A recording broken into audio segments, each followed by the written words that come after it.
Alright, so in this video, I have now come to chapter 7 of the Quenta Silmarillion, of the Silmarils and the unrest of the Noldor. And I will start off by reading the first paragraph.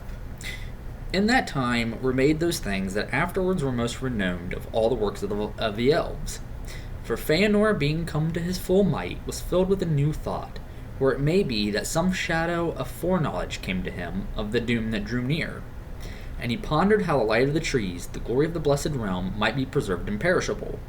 Then he began a long and secret labor, and he summoned all his lore and his power and his subtle skill, and at the end of all he made the Silmarils.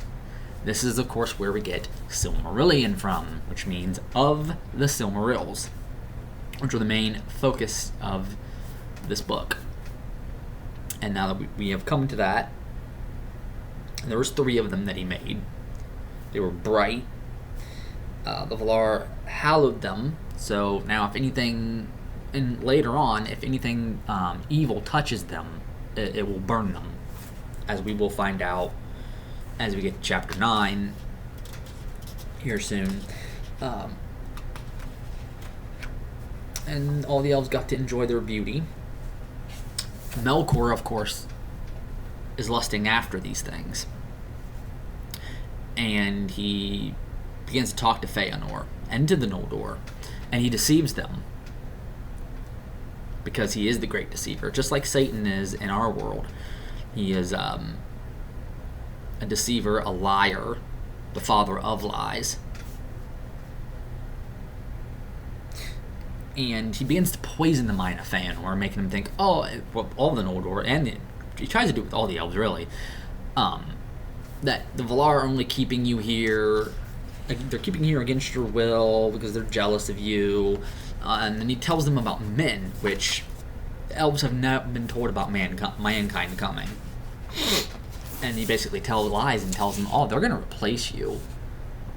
And that's why the Valar are keeping you here. And then Feanor begins to become jealous of his other brother. Even threatens him. And so Feanor ends up getting banished by the Valar for a time. Because he had threatened him, he actually pulled a sword out on him and threatened to kill him. And the elves had never had swords and stuff like that before, but Melkor had taught them this, how to make swords and shields and all this stuff, weapons of war. And so yeah, Melkor has now been revealed to be evil again. Well, he's always been evil. He was just pretending to be, pretending that he was a good guy again, pretending to what's the word I'm looking for? I can't even think of it. Just be a good guy, I guess. I mean, there's something else I can't quite off the top of my head, but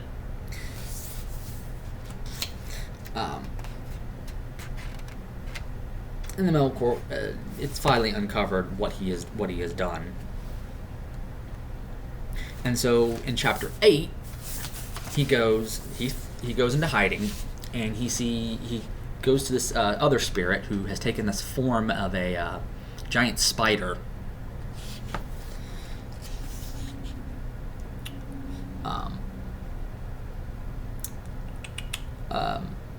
The Eldar knew not whence she came, but some have said that in ages long before she descended from the darkness that lies about Arda, when Melkor first looked down in envy upon the kingdom of Manwë, and that in the beginning she was one of those that he corrupted to his service.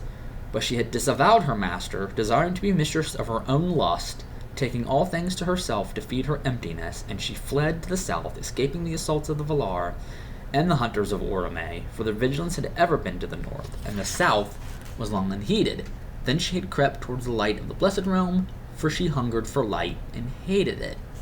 Now, he mentioned something about an unlight. And some of the way he describes her reminds me of Pennywise in the book It by Stephen King. And I'm pretty sure Stephen King has said that he was inspired by that from this. So, yeah. And Tolkien, when he was a baby, he was bitten by a tarantula. Remember, he was born in South Africa and lived there for a time until his mother took him back to England. And this obviously stayed with him somehow, as it would. I mean, a big venomous spider bites you. Yeah. And so people, of course, theorize that, Tolkien was afraid of spiders. I think he denied that he was, but definitely Ungoliant is a inspiration. Was inspired by that incident that he had. But anyway, what happens is Melkor devises a plot to destroy the trees and take the Silmarils and a bunch of other stuff from the elves, a bunch of other jewels that they've made. And she does. They go to the two trees and she sucks all the light out of them. And Valinor is darkened. That's why this chapter is called Of the Darkening of Valinor, because that's what happens here. And it's dark, dark, dark, dark. Like, you can't see nothing.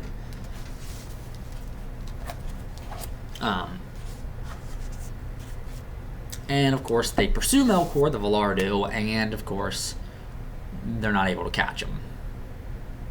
And so now he's escaped, he's destroyed the trees, and he's trying to leave Valinor. And that's about where we stop in this reading. And then, so next time I will pick up in Chapter 9, and we'll start to see Melkor's lies that he has spread take root, and the Noldor do evil. Feanor's already gone. But yeah, that is all for now. Catch you all later.